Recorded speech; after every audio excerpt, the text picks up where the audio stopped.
So I'm a storyteller. Do you guys mind if I tell you some stories? It was a dark, cold night. No, I'm just playing. I want you to imagine with me, okay? Imagine witnessing a moment so monumental that it completely alters the entire trajectory of your life. Well, that's exactly what happened to me when I was 4 years old. I'm watching the Olympics for the very first time, and I see this woman on my screen by the name of Flojo. She crosses the finish line in a time of 10.62 seconds, breaking the Olympic record. After that, they take her to an Olympic podium. She stands behind the #1 square, gets up on the top, and then they place the gold medal around her neck and play the United States national anthem for the entire world to hear. Now, at that moment, I was hooked.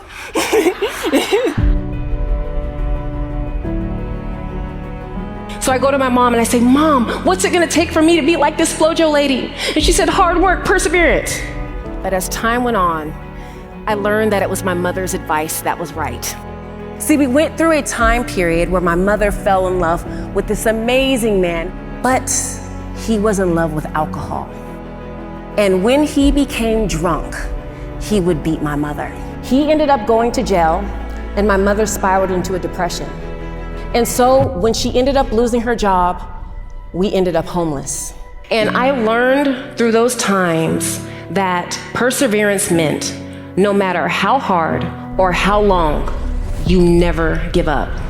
It was an emotional experience. What she said changed our lives. She'll have your guests glued in excitement the entire time. So when I see the audience, I see people that are dealing with real life situations that sometimes seem so overwhelming that they want to stop. They want to give up. My grandmother was the person in my life who put me on the path to being able to succeed, travel the world, and eventually reach my dream. And it's that power and the potential I see inside of each of the audience members that I speak to. It's that greatness and resilience that each and every one of us has, but we just have to be reminded of it.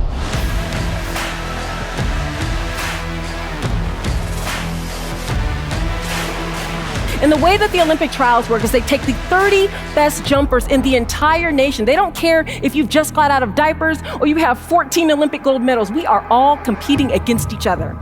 But they didn't know I was driven by my why. So when it became my turn to jump, I leaned back at my mark. I thought about Flojo all those years before, and I powered down the track, and I cleared bar after bar after bar, again and again, until there were just 3 women standing, and I made my first Olympic team. Chanté brings the heat. Chanté Lowe knows there is nothing quite like competing on the Olympic stage. If there is an art to staring down obstacles and coming out on top, Chanté Lowe takes the gold.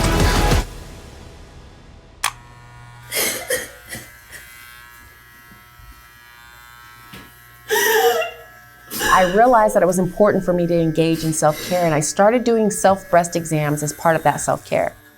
I ended up finding itsy bitsy tiny rice-sized lump, and that lump turned out to be breast cancer.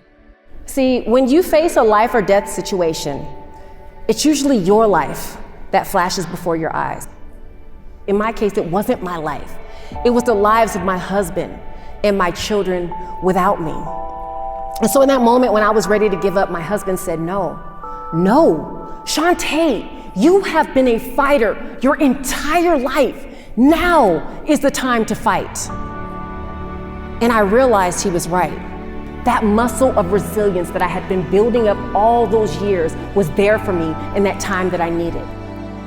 And in that moment, I decided to train for my 5th Olympic Games through the chemotherapy and the double mastectomy, because I knew that if I could get in front of those cameras and if I shared my story, maybe one woman or man could get checked, and maybe my story could help save a life.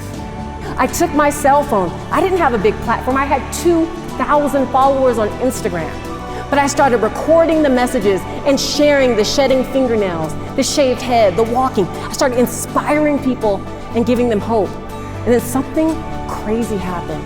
In that moment, That thing that I was missing when I got my Olympic medal was there. That message got into the hands, eyes, social media accounts of 372 million people.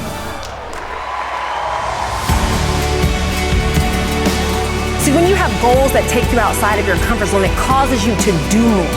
You know that you can't cut corners or find shortcuts because if you do that, you will not achieve it. Those are the best goals worth fighting for. Sometimes it feels like our competitors are getting the edge or our time hasn't come. Doing the right thing always pays off, and perseverance means no matter how hard or how long, you never stop short of the goal. Make the decision today that it's not enough just to survive, and instead be an active participant in the journey forward. Ask yourself, how do we raise the bar from here? Thank you so much.